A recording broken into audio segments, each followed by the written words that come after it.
Dan, thank you for agreeing to do this interview with me. We're here in Fort Lauderdale, where my friend Dan agreed to share some of his insights on what being a sperm donor is and what made him make that decision. Dan, do you want to share a bit of your story and how did you learn about being donor conceived and what inspired you to become a sperm donor? Yeah, thanks Rose for having me. Thanks for this interview. I love talking about the work I do because I hope to inspire other people with what I do. I have always known that my father is a sperm donor since I was very, very young. My mother always said, you have a father, you don't have a dad. Your father is a sperm donor, right? So for me, it was just nothing unusual, very normal. I did not question it or I didn't think it was weird. My friends knew. My friends thought it was interesting. They liked that I had a lot of half siblings. They thought it was cool. Some maybe even thought it was intimidating that I had such a big family, behind me or in the United States. And they were like, "Damn, you have 30 half siblings in the U.S., so you must be well connected." And I liked that. I enjoyed that. I enjoyed growing up.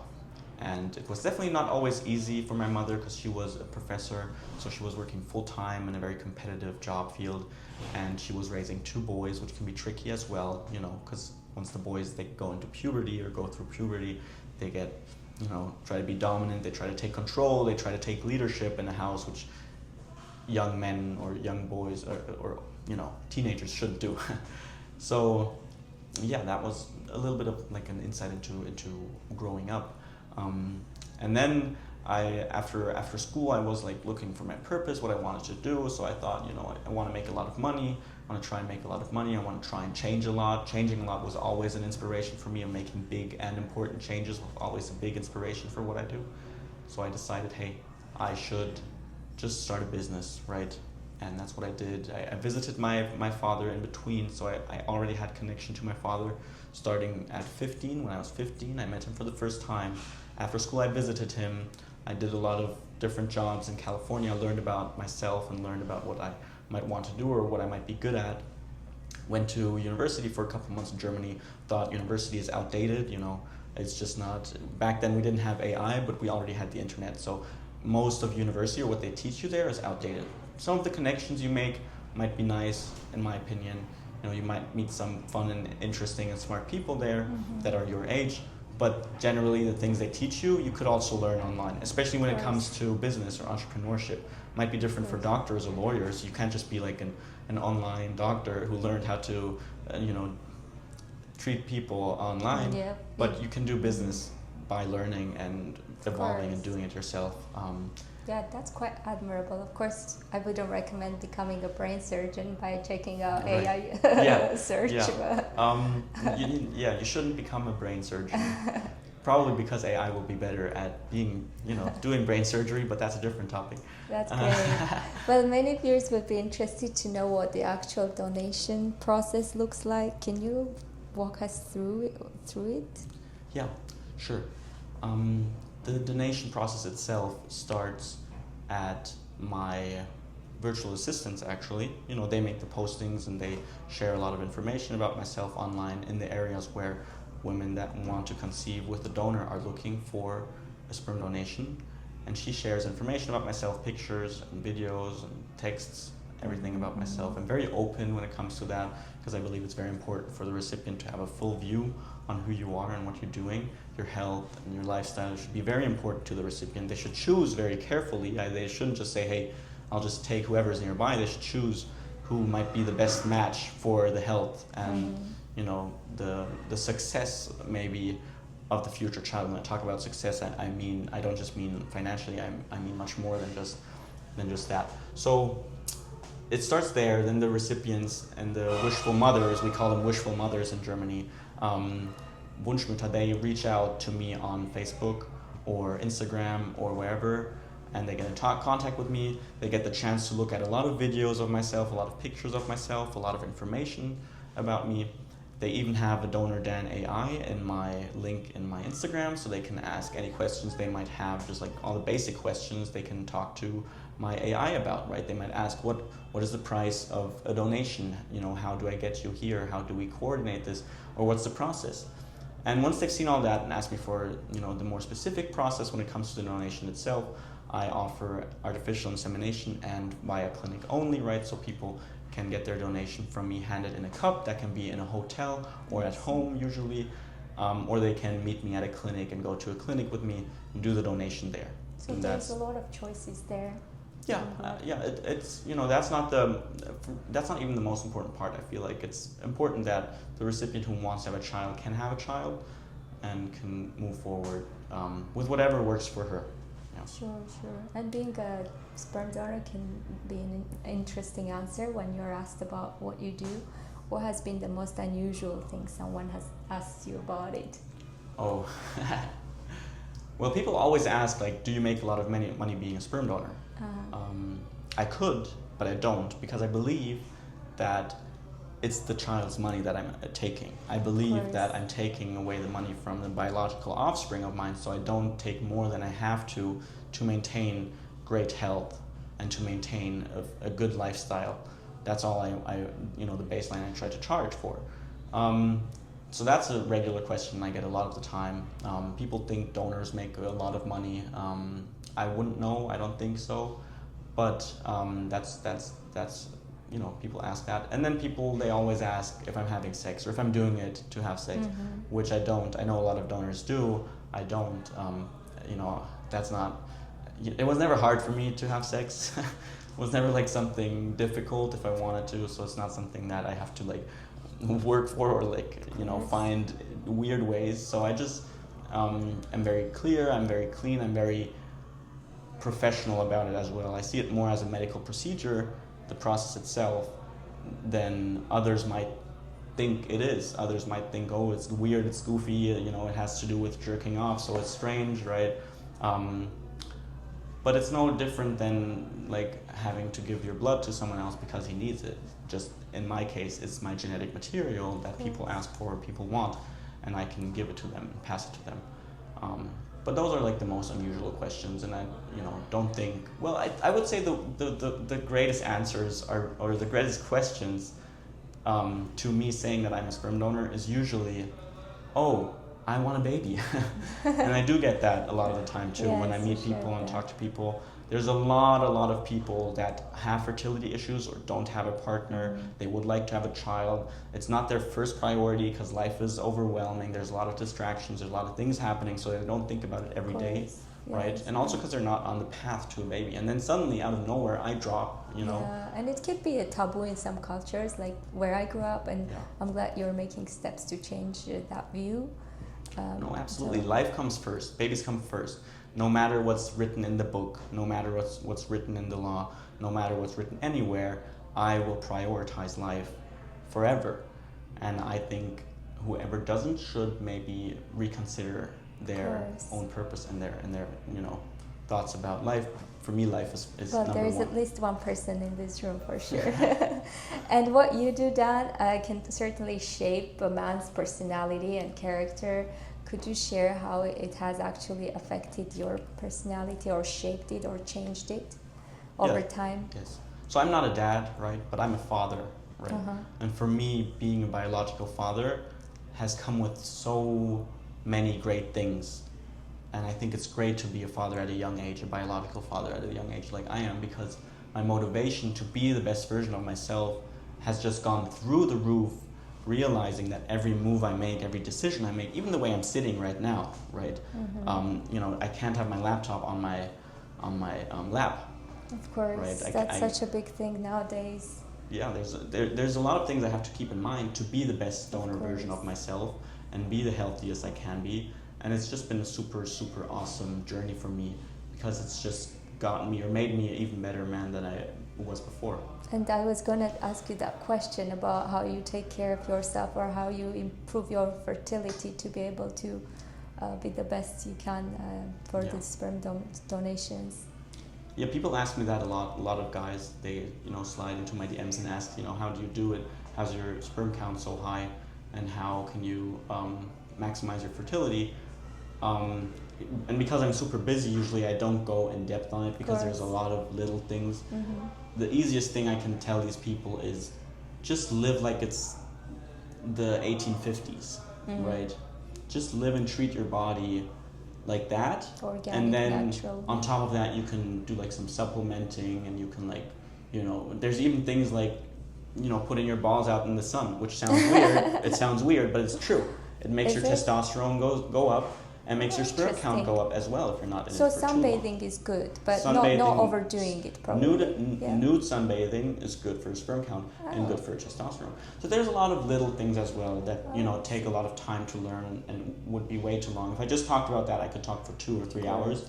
The baseline is live as if it's the 1850s. Don't take in things, put things on your body, or spend time in a way the modern age wants you to spend time, and then your sperm count will be perfect. Can you achieve that? Probably not. You can't live like in the 1850s. You don't have this kind of freedom nowadays to say, hey, I'm just going to switch up my lifestyle. I'm just going to live like my great-great-great-grandfather who had 13 children.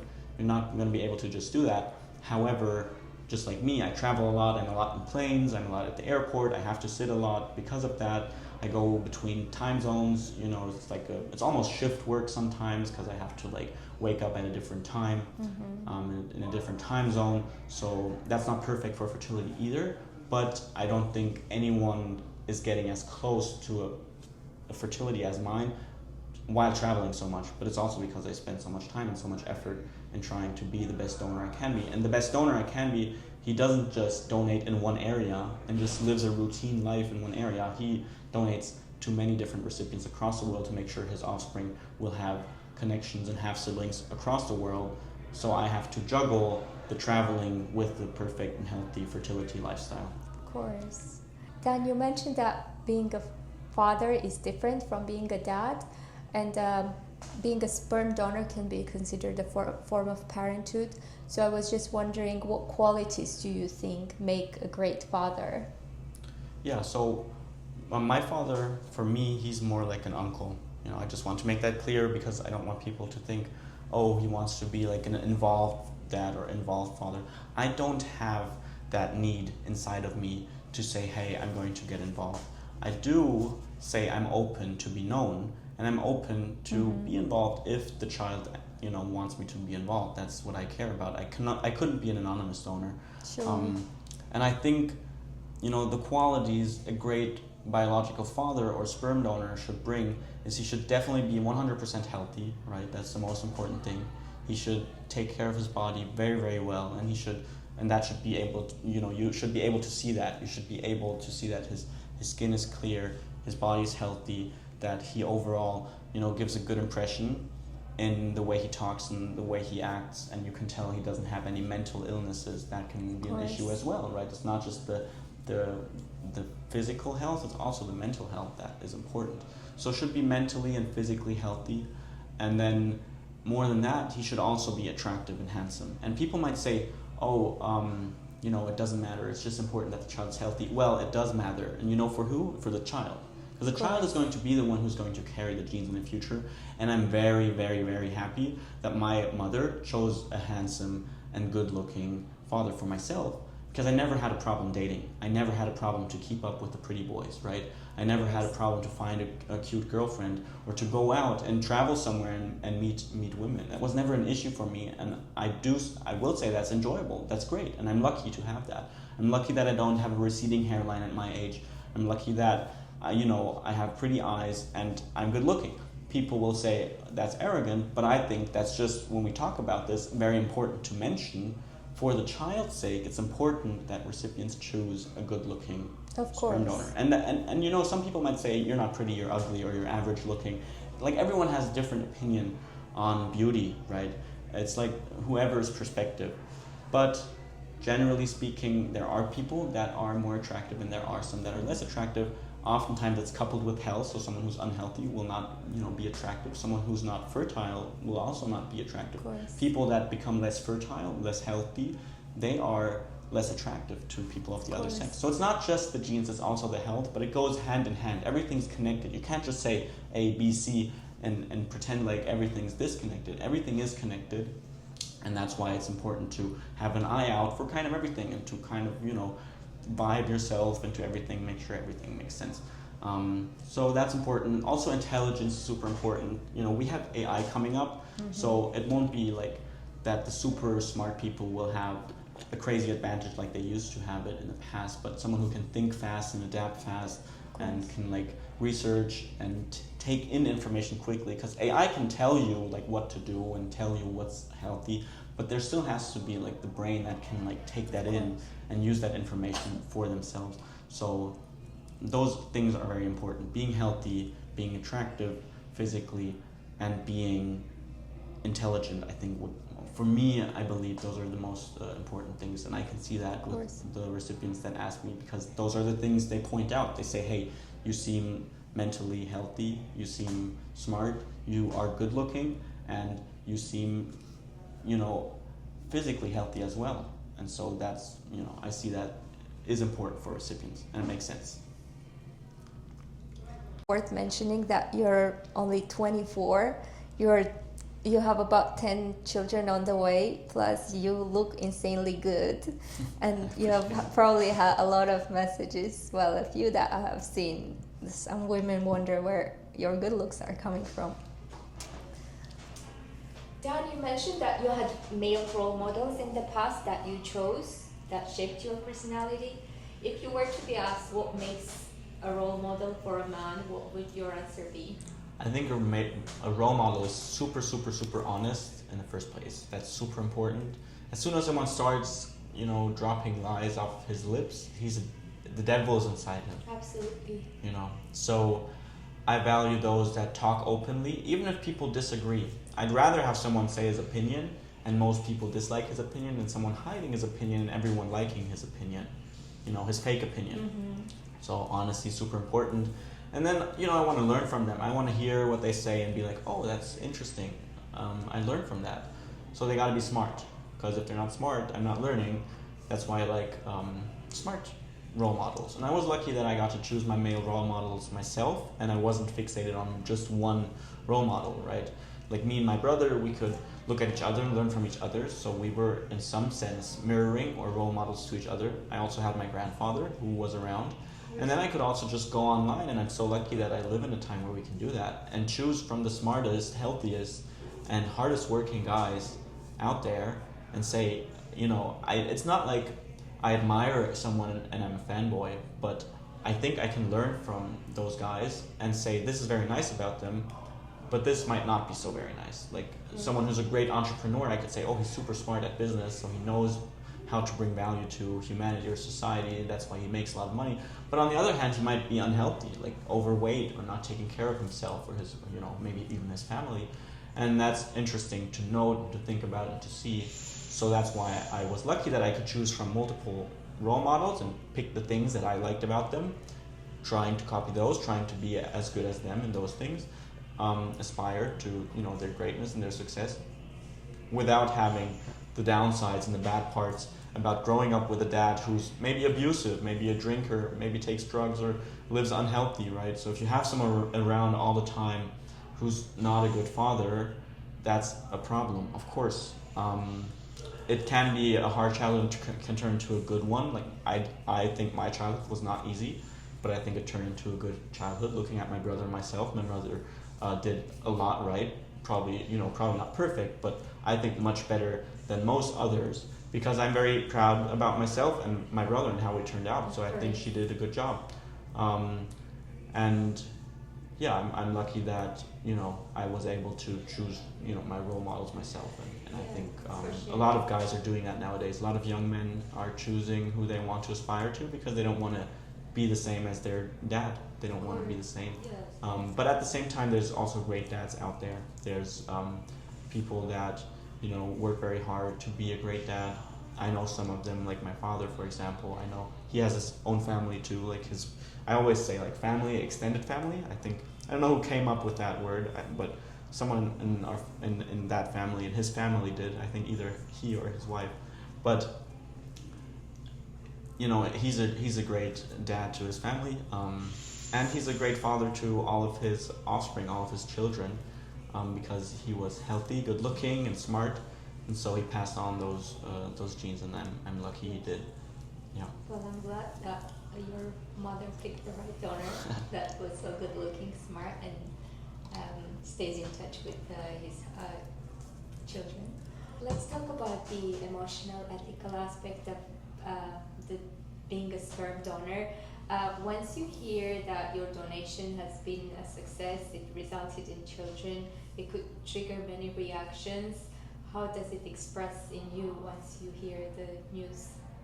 Well, I'm very happy, of course, when the recipients that said before they want to be open and known themselves too, right? Because to me it's important that not I'm just honest and open and known, also the recipients are. And I can only do so much screening. I do a lot of screening and I get a lot of requests every day that I decline for different reasons because I see red flags for mental health, for physical health, or wrong ideas about sperm donations where people want an anonymous donor, which I don't support. I don't do it myself. I know donors that are anonymous donors.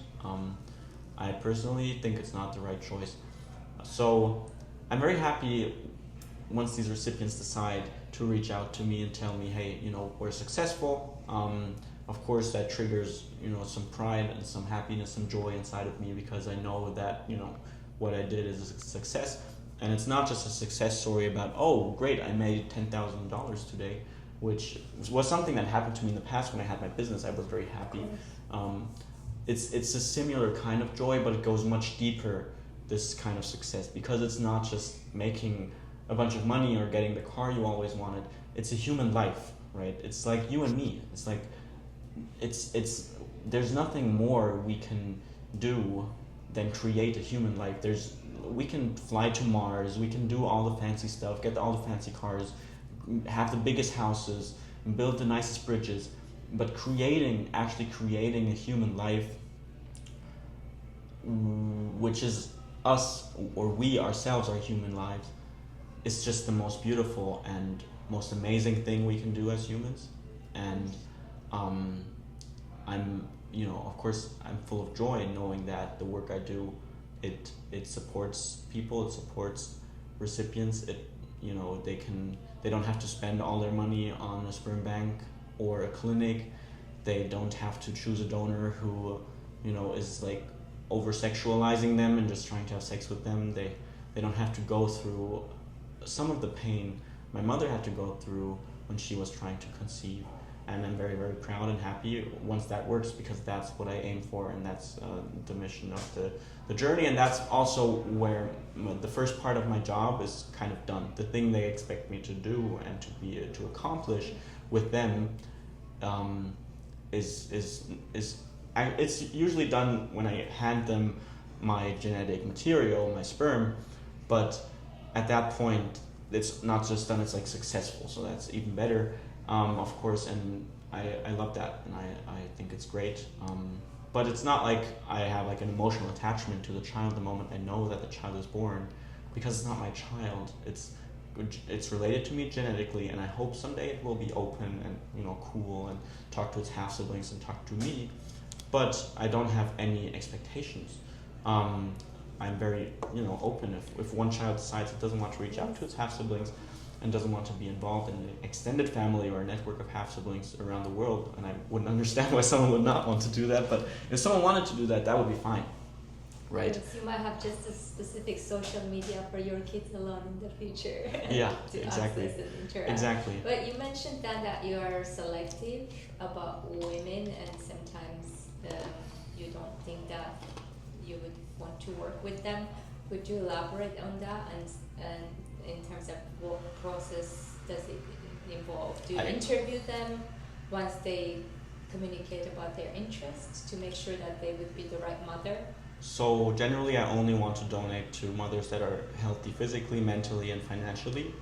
And right? how do you do that? I can't go in depth on what I look at, because this could be a way for recipients to hide that. So it's like, I take a dive and I take a look and I ask specific questions, but I don't want them to be dishonest with me, knowing that I, look at this or look at that. So I want them to be their natural self, and then I can see if I can help them or not. Okay, that's fair. And you mentioned in the past that you are an open donor. How would you think this might affect your future relationships or family if you wanted to have one? It has affected my last relationship before I, became a donor. because the basic story is I traveled. She couldn't handle it because I traveled for, to visit my family in the U.S. I wanted to visit my family in the U.S. I was going to be gone for 2 or 3 months, and then I was going to come back. After a week or two, she had to go into therapy because I was not around, because she had such an emotional connection to me. She couldn't handle me being so far away, so she went to therapy. She started taking medicine, so we broke up. And then I came back, we talked again. She wanted to get back together, but in that time, I had already decided that I wanted to be a sperm donor. So she wanted to get back together. I opened up and I told her that I wanted to become a sperm donor. I realized this is something she cannot live with and she cannot accept. Donors do have to, everyone wants to be a donor, has to understand that being an open and known donor, which is the best donor you can be, will involve them kind of being in contact with the extended family forever. I believe it comes with a lot of opportunities for your own family and your own offspring. I can feel that myself. So I have recipients inviting me that are already successful, and they say, hey, you can visit anytime. There's always a free bed for you, always a free room for you, which is wonderful. And then eventually they're going to share this with my children or the other half siblings of their child as well. So I think it comes with a lot of opportunities, and a lot of women understand. And there's a lot of women that think it's wonderful, and a lot of supportive women that say that's great. There's also some women that are very traditional, or that come from a culture or a religion where something like having a sperm donor as a boyfriend or a husband is not an option. They, culturally, they cannot, they cannot combine that with their beliefs. So there's probably like 20% of women on average, depending where you are in the world. Some places are super chill. So I couldn't really give you a number, but there's a few women that I couldn't date anymore, but that's fine, because, Of course. And then other ones you meet along the way, of course. Thanks for sharing all your insights, Dan. And one final question I had is about your legacy in this world.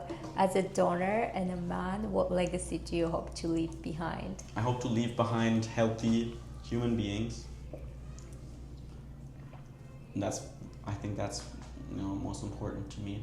And I wouldn't know what comes next after that. There's a long gap in my head. I think healthy human beings. Enough that's legacy. That's it. Healthy human beings. Not as much as possible. I do value the quality of recipients, the quality of the way they treat me, and the respect and the way they treat themselves. Of course, I do value that. So I don't just say I want as many children as possible. No, I want as many. I want to be able to say, hey, I left a lot of healthy human beings. Of course. Leaving this earth. On that note, since you mentioned the treatment, I was just curious, what is your most memorable story of a treatment you received from a receiver?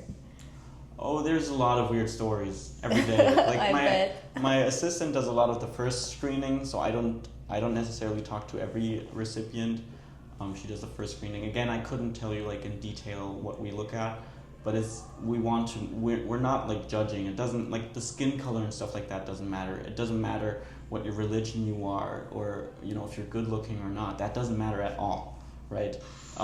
It matters if you're healthy physically, financially, and mentally. Those are the three things. Of course. Because I don't want to be involved in an unhealthy child, and it can have some mental problems here and there, or be a little unhealthy for a while, or have a hard time doing sports. It's not like I'm so super extreme and everyone has to be the perfect child or something like that.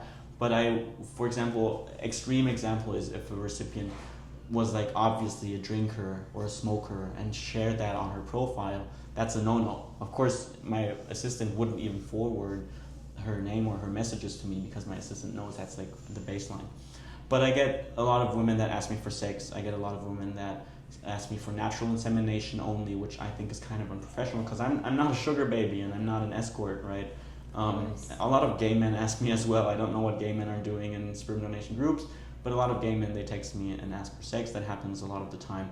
Some single mothers by choice, they have a little bit of an attitude, talking to me and telling me, being as if they're in the position to tell me what to do and what not to do. And I can tell that they might have taken that from past relationships, or maybe that might also be a reason why they are not in a relationship, because they treat the people around them with disrespect. But there's also very, very wonderful single mothers by choice and wonderful lesbian couples that text me and that are super kind and super open. And I absolutely understand why so many women in their 30s have a hard time finding a great partner, because there's just very, very few great men out there. It's a very, very small amount of great men, and the percentage of healthy men, let's just say healthy, let's just put great aside, let's just say healthy. A healthy guy, right? He's kind of fit, he does some sports, he eats healthy, he doesn't drink, he doesn't smoke. You can already put aside in like their 30s and 40s. Drugs as well. Drugs as well. You can say that 80-90% of all guys are not. And the other 10 to 20%, they might already be married, they might want to have multiple partners, or they might be, having situationships. So it's tricky, and I don't blame the single mothers by choice. My mother was one of the best women out there, and that was the reason she didn't find a partner, I believe, because she was just smarter than them, and she was like, all these stupid idiots, I don't want a child from them, and she made the right choice. Yeah, I'm thinking of a psychology professor who would go for that decision. Right. It's like a big step forward, right?